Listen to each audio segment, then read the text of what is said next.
ತ್ರಿಕಾಲ ಜ್ಯೋತಿಷ್ಯ ಪೀಠಂ ವೀಕ್ಷಕ ಬಾಂಧವರಿಗೆಲ್ಲರಿಗೂ ನಾಗೇಶ್ ಗುರೂಜಿ ಮಾಡುವ ನಮಸ್ಕಾರಗಳು. ವಾಗರ್ತಯೋ ಸಂಪೂರ್ತೋ ವಾಗರ್ತಃ ಪತಿಪತೆಯ ಜಗತಃ ಪಿತರ ಒಂದೇ ಪಾರ್ವತಿ ಪರಮೇಶ್ವರವು. ಈ ದಿನದ 12 ರಾಶಿಗಳ ಫಲಾಫಲಗಳು.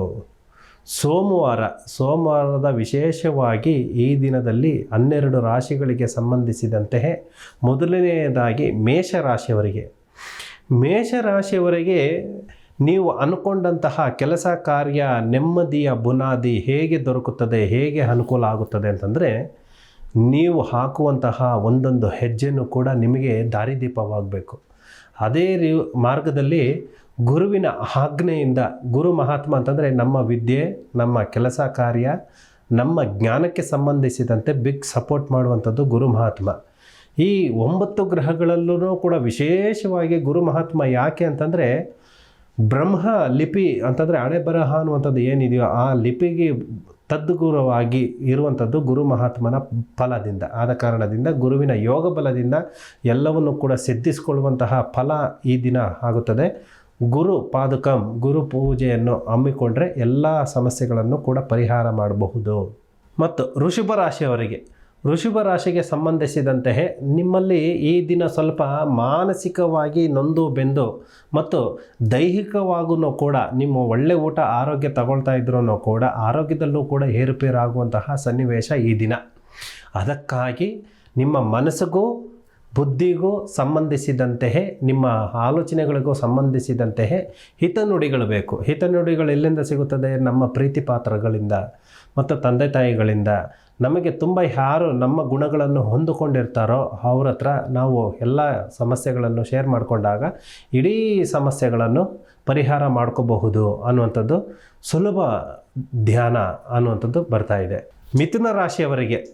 ಮಿಥುನ ರಾಶಿಗೆ ಸಂಬಂಧಿಸಿದಂತೆ ನಿಮಗೆ ಹಣಕಾಸು, ಕೆಲಸ ಕಾರ್ಯ ಮತ್ತು ವ್ಯವಹಾರ ಈ ಎಲ್ಲವೂ ಕೂಡ ನಿಮ್ಮ ಸಮಸ್ಯೆಗಳಿಗೆ ಸಂಬಂಧಿಸಿದಂತೆ ನೀವು ಕಾಯಕವೇ ಕೈಲಾಸ ಅನ್ನುವಂಥದ್ದು ಬಸವಣ್ಣವರ ವಚನವನ್ನು ನೀವು ಪಾಲನೆ ಮಾಡಿದಾಗ ನಿಮ್ಮ ಇಡೀ ಕಷ್ಟ ಕಾರ್ಪಣ್ಯಗಳು ಸಂಪೂರ್ಣವಾಗಿ ನಶಿಸಿ ಹೋಗುತ್ತವೆ.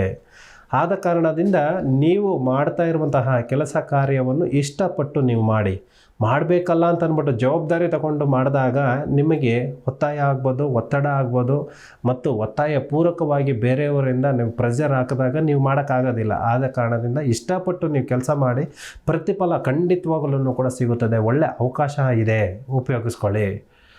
ಆದ ಕಾರಣದಿಂದ ಗುರು ಆಜ್ಞೆಯಿಂದ ನೀವು ಸ್ವಲ್ಪ ಪ್ರಯತ್ನಗಳು ಪಟ್ಟರೆ ಎಲ್ಲವನ್ನು ಕೂಡ ಸಕ್ಸಸ್ ಅನ್ನುವಂಥದ್ದು ಆಗುತ್ತದೆ.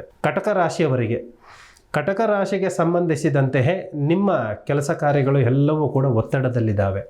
ನೀವು ಯಾವುದೇ ಒಂದು ಕೆಲಸ ಕಾರ್ಯ ಮಾಡೋಕ್ಕೋದ್ರೂ ಕೂಡ ಅಡೆತಡೆಗಳು ಮಾಡೋರೇ ಜಾಸ್ತಿ. ಇದು ಮಾಡಬೇಡ, ಈ ಕೆಲಸ ಸರಿ ಇಲ್ಲ ಅನ್ನುವಂಥವರು, ನಿಮಗೆ ಬೆಂಬಲ ಕೊಡುವಂಥವ್ರು ಯಾರೂ ಇಲ್ಲ. ಅದಕ್ಕಾಗಿ ನೀವು ಯಾರಿಗೂ ಕೂಡ ತಲೆ ಕೆಡಿಸ್ಕೊಳ್ಳೋದಿರ ಭಗವಂತನ ಮೇಲೆ ಭಾರ ಹಾಕಿ, ದೇವನೊಬ್ಬ ನಾಮ ಹಲವು ಆಗಿರುವಾಗ ಯಾವ ದೇವರನ್ನು ಪೂಜೆ ಮಾಡಿದ್ರೂ ಕೂಡ ಭಗವಂತನಿಗೆ ತಲುಪುತ್ತೆ. ಆದ ಕಾರಣದಿಂದ ನೀವು ಭಗವಂತನ ಮೊರೆ ಹೋಗಿ ನಿಮ್ಮ ವ್ಯಾವಹಾರಿಕವಾಗಿ ಕೆಲಸ ಕಾರ್ಯಗಳಿಗೆ ಕೈ ಹಾಕಿ, ಬಂಧು ಮಿತ್ರರೆಲ್ಲ ಸ್ವಲ್ಪ ಹಿತೈಷಿಗಳಿಂದನೂ ಕೂಡ ನಿಮಗೇನು ಬೇಕು? ಹಿತವಚನ ಬೇಕು. ಹಿತವಚನ ಬೇಕಾದಾಗ ನಿಮಗೆಲ್ಲ ಥರದಲ್ಲೂ ಕೂಡ ಉನ್ನತವಾದ ಸ್ಥಾನಕ್ಕೆ ಬರೋದಕ್ಕೆ ಸಾಧ್ಯವಾಗುತ್ತದೆ.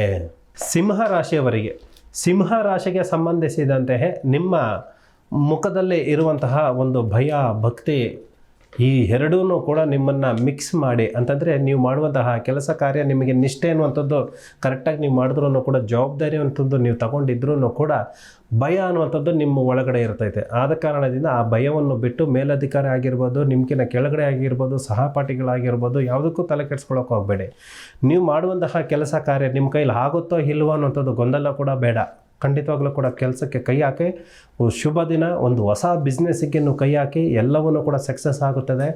ಯಾರು ಸರ್ಕಾರಿ ಉದ್ಯೋಗ ಮಾಡಬೇಕು ಅನ್ಕೋತಾ ಇದ್ದಾರೋ, ಅಪ್ಲಿಕೇಶನ್ ಹಾಕಬೇಕು, ನಂಗೆ ತುಂಬ ದಿನಗಳಿಂದ ಸಿಗ್ತಾ ಇಲ್ಲ ಅಂತನ್ನೋರಿಗೆ ಈ ದಿನ ಸ್ವಲ್ಪ ಪ್ರಯತ್ನ ಪಟ್ಟರೆ ಖಂಡಿತವಾಗ್ಲೂ ಕೂಡ ಒಳ್ಳೆಯದಾಗ್ತಾ ಇದೆ ಅನ್ನೋಂಥದ್ದು ಬರ್ತಾ ಇದೆ. ಕನ್ಯಾ ರಾಶಿಗೆ ಸಂಬಂಧಿಸಿದಂತೆ ನಿಮ್ಮ ವೈಯಕ್ತಿಕವಾದ ವಿಷಯಗಳಿಗೆ ಬೇರೆಯವರಿಂದ ಅಡಚಣೆಗಳು ಜಾಸ್ತಿ ಆಗ್ತಾ ಇದ್ದಾವೆ. ಅಂತಂದರೆ ಮಾನವೀಯತೆಗೂ ಕೂಡ ಮಿತಿ ಮೀರಿ ಕಲ್ಮಶವಾದ ಮನಸ್ಥಿತಿ ಇರೋರು ನಿಮಗೆ ಅಡಚಣೆಗಳು ಕೊಡೋದಕ್ಕೆ ಬರ್ತಾ ಇದ್ದಾರೆ. ಇವು ಎಲ್ಲವನ್ನು ಕೂಡ ತಡೆ ಹಿಡಿಯುವುದಕ್ಕೆ ನಿಮ್ಮ ಜ್ಞಾನ ಅನ್ನುವಂಥದ್ದು ಉಪಯೋಗಿಸ್ಕೋಬೇಕಾಗುತ್ತದೆ. ಸಾಧ್ಯವಾದಷ್ಟು ನೀವು ಸಂಸ್ಕೃತದ ಶ್ಲೋಕಗಳು, ಇನ್ನು ಭಗವಂತನಿಗೆ ಅರ್ಪಿಸುವಂತಹ ಶ್ಲೋಕಗಳು, ದೇವ ಮಾನವರು ಅಂತ ಅಂದ್ಬಿಟ್ಟು ನಡೆದೇ ಆಡ್ತಾ ಇರುವಂತಹ ದೇವ ಮಾನವರು ಅಂತಂದರೆ ಗುರುಗಳಿಗೆ ಸಮಾಧಾನ ಕೊಡುವಂತಹ, ಸಮಾಧಾನ ನಮಗೆ ಆಗುವಂತಹ ಜಾಗಕ್ಕೆ ಹೋಗಬೇಕು, ತೀರ್ಥಕ್ಷೇತ್ರಗಳಿಗೆ ಪ್ರಯಾಣ ಮಾಡಬೇಕು. ಇವೆಲ್ಲ ಮಾಡಿದಾಗ ನಿಮಗೆ ಅನುಕೂಲ ಅನ್ನುವಂಥದ್ದು ಆಗುತ್ತೆ, ಸಕ್ಸಸ್ ಅನ್ನುವಂಥದ್ದು ಆಗುತ್ತೆ. ಸಾಧ್ಯವಾದಷ್ಟು ನಿಮ್ಮ ಕುಟುಂಬದವ್ರ ಜೊತೆ ನೀವು ಹೆಚ್ಚು ಕಾಲ ಅವಕಾಶ ಅನ್ನುವಂಥದ್ದು ಕೊಡಬೇಕಾಗುತ್ತದೆ. ಆದ ಕಾರಣದಿಂದ ನಿಮಗೆಲ್ಲವೂ ಕೂಡ ಸುಖ, ಶಾಂತಿ, ನೆಮ್ಮದಿ ಅನ್ನುವಂಥದ್ದು ಮನೆ ಕುಟುಂಬದಿಂದಲೇ ನಿಮಗೆ ನೆಮ್ಮದಿಯ ಬುನಾದಿ ಅನ್ನುವಂಥದ್ದು ಆಗುತ್ತಾ ಇದೆ. ತುಲಾರಾಶಿಗೆ ಸಂಬಂಧಿಸಿದಂತೆ ನಿಮಗೆ ಪ್ರತಿಯೊಂದು ವಿಷಯದಲ್ಲೂ ಕೂಡ ಗೊಂದಲ. ಇದು ಒಳ್ಳೆಯದಾ ಕೆಟ್ಟದ್ದಾ, ಆಗುತ್ತಾ ಆಗಲ್ವಾ, ಹೇಗೆ, ನನ್ನ ಮನಸ್ಸಿನ ಸ್ಥಿತಿಗತಿ ನನ್ನ ಹಿಡಿತದಲ್ಲಿ ಇಲ್ಲ, ಯಾರೋ ಏನೋ ಕಂಟ್ರೋಲ್ ಮಾಡ್ತಾ ಇದ್ದಾರೆ, ಏನೋ ತೊಂದರೆಗಳಾಗ್ತಾ ಇದೆ, ನಾವು ಯಾವ ಕೆಲಸಕ್ಕೆ ಕೈ ಹಾಕಿದ್ರೂ ಕೂಡ ಇಂಪ್ರೂವ್ಮೆಂಟೇ ಆಗ್ತಾ ಇಲ್ವಲ್ಲ ಅನ್ನುವಂಥದ್ದು ಹೆಚ್ಚು ಗೊಂದಲಗಳು ನಿಮ್ಮನ್ನು ಕಾಡ್ತಾ ಇರುತ್ತೆ. ಕಾಡ್ತಾ ಇರೋದ್ರಿಂದ ನಿಮಗೆ ದೈಹಿಕವಾಗಿ ಮತ್ತು ಮಾನಸಿಕವಾಗಿ ನಷ್ಟಗಳನ್ನು ಅನುಭವಿಸುವಷ್ಟು ಪ್ರಾಬ್ಲಮ್ಗಳಾಗುತ್ತೆ. ಆದ ಕಾರಣದಿಂದ ಹಣಕಾಸಿನಲ್ಲಿ ಸ್ವಲ್ಪ ನಿಗಾ, ಹೆಚ್ಚು ಗಮನ ಕೊಡಬೇಕಾಗುತ್ತದೆ. ಖರ್ಚು ವೆಚ್ಚ ಮಾಡೋದನ್ನು ಸ್ವಲ್ಪ ಕಡಿಮೆ ಮಾಡಿ. ಮತ್ತು ನಿಮಗೆ ಈ ಎಲ್ಲ ಗೊಂದಲಗಳನ್ನು ಪರಿಹಾರ ಮಾಡ್ಕೊಳ್ಳೋದಕ್ಕೆ ಸಾಧ್ಯವಾದರೆ ನೀವೊಂದು 5 ತೆಂಗಿನ ಮರ ಗಿಡಗಳನ್ನು ನೀವು ಎಲ್ಲಾದ್ರೂ ಕೂಡ ದೇವಸ್ಥಾನದಲ್ಲೋ ತೀರ್ಥಕ್ಷೇತ್ರದಲ್ಲೋ ನಿಮ್ಮದೇ ಆದ ಜಮೀನಿದ್ರೆ, ಜಾಗ ಇದ್ದರೆ ಒಂದು 5 ತೆಂಗಿನ ಮರಗಳನ್ನು ಹೊಸದಾಗಿ ನೆಟ್ಟು ಅದನ್ನು ಪೋಷಣೆ ಅನ್ನುವಂಥದ್ದು ಕನಿಷ್ಠ ಅಂತಂದರೆ 1 ವರ್ಷಗಳ ಕಾಲ ಪೋಷಣೆ ಮಾಡಿದ್ರೆ ನೀವು ಇಡೀ ಜನ್ಮಾಂತರಗಳಲ್ಲೂ ಬರುವಂತಹ ಕಷ್ಟ ಕಾರ್ಪಣ್ಯಗಳು ಎಲ್ಲವನ್ನೂ ಕೂಡ ಪರಿಹಾರ ಮಾಡ್ಕೋಬಹುದು. ವೃಶ್ಚಿಕ ರಾಶಿಗೆ ಸಂಬಂಧಿಸಿದಂತೆ ನಿಮಗೆ ಕಷ್ಟ ಕಾರ್ಪಣ್ಯಗಳು ನಿಮ್ಮಿಂದಲೇ ಆಗ್ತಾ ಇದ್ದಾವೆ. ಅಂತಂದರೆ ಯಾವುದೇ ಒಬ್ಬ ಮನುಷ್ಯ ನಾನು ಜೀವನದಲ್ಲಿ ಒಳ್ಳೆಯವನಾಗಬೇಕು ಅಂತ ಅಂದ್ಕೊಂಡ್ರೆ ನಾವು ಮಾಡುವಂತಹ ಒಂದೊಂದು ತಪ್ಪು ಕೂಡ ನಮಗೆ ಅರಿವಾಗ್ತೈತೆ. ಆಗಿರುವಾಗ ಬೇರೆಯವ್ರನ್ನ ನಾವು ದೂಷಣೆ ಮಾಡೋದು ಬೇಡ. ನಮ್ಮಲ್ಲಿ ಏನು ತಪ್ಪುಗಳಾಗ್ತಾ ಇದೆ, ನಮ್ಮಲ್ಲಿ ಏನು ಅಡಚಣೆಗಳಾಗ್ತಾ ಇದೆ, ನಮ್ಮ ಜ್ಞಾನಕ್ಕೆ ಸಂಬಂಧಿಸಿದಂತೆ ಏನು ಸಮಸ್ಯೆಗಳಾಗ್ತಾ ಇದೆ, ಇವನ್ನೆಲ್ಲವನ್ನು ಕೂಡ ಸ್ವಲ್ಪ ನೀವು ಕುತ್ಕೊಂಡು ಭಗವಂತನ ಧ್ಯಾನ ಮಾಡಿ ಆಲೋಚನೆಗಳು ಮಾಡಿ. ಯಾವುದು ಸರಿ ಅನ್ನಿಸ್ತಾ ಇತ್ತೋ ಅದನ್ನು ಮಾಡಿ, ಯಾವುದು ತಪ್ಪು ಅನ್ನಿಸ್ತಾ ಇತ್ತೋ ಅದನ್ನು ಸ್ವಲ್ಪ ಸಾಧ್ಯವಾದಷ್ಟು ಅದನ್ನು ಡಿಲೀಟ್ ಮಾಡ್ಕೊಳ್ತಾ ಹೋಗಿ.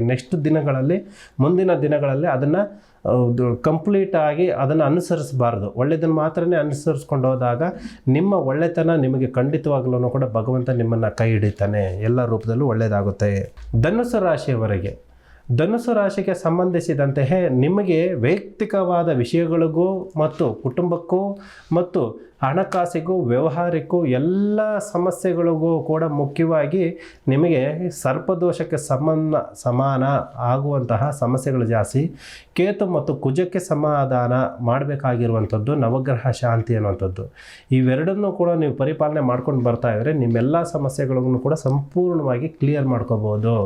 ಇದನ್ನು ನಾನು ಹೇಳ್ತಾ ಇರೋದೆಲ್ಲ ಜ್ಯೋತಿಷ್ಯ ಶಾಸ್ತ್ರದಲ್ಲಿ ನಿಮಗೆ ಆಗ್ತಾ ಇರುವಂತಹ ಸಮಸ್ಯೆಗಳು, ಈ ದಿನದ ಜನ್ಮ ರಾಶಿ ನಕ್ಷತ್ರಗಳಿಗೆ ಆಗ್ತಾ ಇರುವಂತಹ ಸಮಸ್ಯೆಗಳನ್ನು ತಿಳಿಸ್ಕೊಟ್ಟಿದ್ದೇವೆ. ಮಕರ ರಾಶಿಗೆ ಸಮಾಧಾನ ಕೊಡುವಂತಹದ್ದು ನಿಮಗೇನಪ್ಪ ಅಂತಂದರೆ ಸಂಪೂರ್ಣವಾಗಿ ನಿಮಗೆ ಅಂದರೆ ನೀವು ಯಾವ ಕೆಲಸ ಮಾಡ್ತಾ ಇದ್ದೀರೋ ಕೆಲಸ ಕಾರ್ಯದಲ್ಲಿ ನಿಮ್ಮಕ್ಕಿಂತ ಮೇಲಧಿಕಾರಿಗಳು ಒತ್ತಡ ಕೊಡುವಂಥದ್ದು, ಅಥವಾ ನಿಮ್ಮಕ್ಕಿಂತ ಕೆಳಗಡೆ ಕೆಲಸ ಮಾಡ್ತಾ ಇರೋರು ನಿಮ್ಮ ಪೊಸಿಷನ್ ಬೇಕು ಅನ್ನುವಂಥದ್ದು ಆಸೆ ಆಕಾಂಕ್ಷೆಗಳು ಪಡೋರು, ಇವರೆಲ್ಲ ಸ್ವಲ್ಪ ತೊಂದರೆಗಳಾಗ್ತಾ ಇದೆ ನಿಮ್ಮಗಳಿಗೆ. ಆದ ಕಾರಣದಿಂದ ಸ್ವಲ್ಪ ಸಾಧ್ಯವಾದಷ್ಟು ಕೂಡ ನಿಮ್ಮ ಜಾಗರೂಕತೆಯಿಂದ ನೀವು ಇದ್ದರೆ ಯಾವುದ್ರಲ್ಲೂ ಕೂಡ ತಪ್ಪು ಹೆಜ್ಜೆಗಳು ಹಿಡ್ದಿರ, ಯಾವುದು ತಪ್ಪು ಕೆಲಸಗಳು ಮಾಡ್ದಿರ, ತಪ್ಪು ಆಲೋಚನೆಗಳು ಮಾಡ್ದಿರ ನೀವು ಕರೆಕ್ಟಾಗಿ ಕೆಲಸ ಕಾರ್ಯಗಳು ಮಾಡ್ಕೊಂಡು ಹೋಗ್ತಾ ಇದ್ದರೆ ನಿಮಗೆ ಭಗವಂತನ ನೆರಳಾಗಿರ್ತಾನೆ. ಖಂಡಿತವಾಗಲೂ ಕೂಡ ಒಳ್ಳೆಯದಾಗುತ್ತೆ.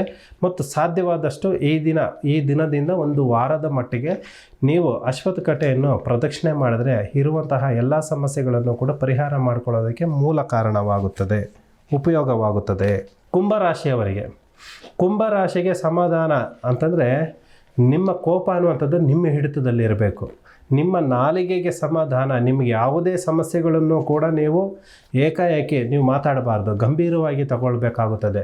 ಏಕೆಂತಂದರೆ ನಿಮ್ಮ ತನವನ್ನು ಎತ್ತಿ ಹಿಡಿಯುವಂಥದ್ದು, ನಿಮ್ಮ ಘನತೆ ಗೌರವವನ್ನು ಎತ್ತಿ ಹಿಡಿಯುವಂಥದ್ದು ನಿಮ್ಮ ನಾಲಿಗೆ, ನಿಮ್ಮ ಆಲೋಚನೆ.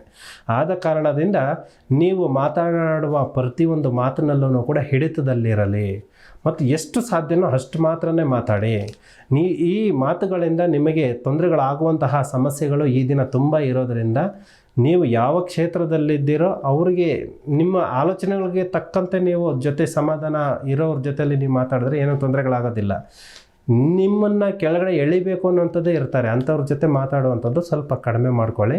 ಹಣಕಾಸಿನಲ್ಲಿ ಸ್ವಲ್ಪ ದುಂದು ವೆಚ್ಚ ಇವತ್ತು ಖಂಡಿತವಾಗ್ಲೂ ಇರುತ್ತದೆ. ಆದ್ರೂ ಕೂಡ ಸ್ವಲ್ಪ ಸಾಲಾಗಿಲ್ಲ ಏನು ಮಾಡ್ದಿರ ನಿಮಗೆ ಏನು ಬೇಕೋ ಅದನ್ನು ಮಾತ್ರ ನೀವು ಮಾಡ್ಕೊಂಡೋಗಿ ಖಂಡಿತ ಸಕ್ಸಸ್ಸು. ಮೀನರಾಶಿಯವರಿಗೆ, ಮೀನರಾಶಿಗೆ ಸಮಾಧಾನ ಅಂತಂದರೆ, ಮೀನರಾಶಿಯವರಿಗೆ ಆಲ್ರೆಡಿ ಶನಿ, ಗುರು, ಕುಜ ಮತ್ತು ಬುಧನ ಈ ಎಲ್ಲ ಗ್ರಹಗಳು 5 ಗ್ರಹಗಳಿಂದನೂ ಕೂಡ ಯೋಗ ಬಲ ಅನ್ನುವಂಥದ್ದು ಇದೆ. ಅದೇ ರೀತಿ ಈ 5 ಗ್ರಹಗಳು ಒಂದೇ ಮನೆಯಲ್ಲಿ ಇರೋದ್ರಿಂದ ಕೇತು ಮತ್ತು ಶುಕ್ರ ಮತ್ತು ಬುಧ ಈ ಇಷ್ಟನ್ನು ಕೂಡ ಮೀನರಾಶಿ ಮೇಲೆ ವಕ್ರದೃಷ್ಟಿ ಅನ್ನುವಂಥದ್ದು ಬೀಳೋದ್ರಿಂದ ಮಾನಸಿಕವಾಗಿ ಯೋಚನೆಗಳು, ಆರೋಗ್ಯದಲ್ಲಿ ತೊಂದರೆ ತಾಪತ್ರೆಗಳು ಮತ್ತು ಇಷ್ಟ ಕಾರ್ಯಗಳನ್ನು ಮಾಡ್ಕೊಳ್ಳೋಕ್ಕಾಗೋದಿಲ್ಲ. ಇಷ್ಟ ವ್ಯಕ್ತಿಗಳು ಯಾರು ನಿಮಗೆ ಹಿತೈಷಿಗಳನ್ನು ಇರ್ತಾರೆ ಅವರಿಂದನೇ ಕೂಡ ನಿಮಗೆ ಸ್ವಲ್ಪ ಮಾನಾಪಮಾನಗಳಾಗುವಂಥದ್ದು ಕೂಡ ನಡೀತಾ ಇದ್ದಾವೆ. ಈ ಎಲ್ಲ ಸಮಸ್ಯೆಗಳನ್ನು ತಪ್ಪಿಸ್ಕೊಳ್ಳೋದಕ್ಕೆ ಒಂದೇ ಒಂದು ಮೂಲ ಮಂತ್ರ ಆಂಜನೇಯ ದಂಡಕಂ ಅಂತಂದರೆ ಆಂಜನೇಯ ದಂಡಕಂ ಅಂತ ಮಂತ್ರವನ್ನು ನೀವು ಪಠನೆ ಮಾಡಬೇಕು. ಮತ್ತು ಹನುಮಾನ್ ಚಾಲೀಸ್ನನ್ನು ಕೂಡ ಪೂಜೆ ಮಂಗಳನ್ನ ಮಾಡಿದ್ರೆ ಹನುಮಾನ್ ಚಾಲೀಸ್ನ ನೀವು ಪಠನೆ ಮಾಡುವಂಥದ್ದಾಗಲಿ ಅಥವಾ ಕೇಳ್ಕೊಳ್ಳುವಂಥದ್ದಾಗಲಿ ಬರೆಯುವಂಥದ್ದಾಗಲಿ ಮಾಡಿದಾಗ ನಿಮ್ಮೆಲ್ಲ ಸಮಸ್ಯೆಗಳಿಗೂ ವಾಯುಪುತ್ರನಿಂದ ಒಂದು ಶುಭ ಫಲ ಅಂತ ಬರ್ತಾ ಇದೆ. ಇಷ್ಟು 12 ರಾಶಿಗಳ ಫಲಾಫಲಗಳು. ಸರ್ವೇ ಜನ ಸುಖಿನೋ ಭವಂತು. ಶಿವೋಹಂ.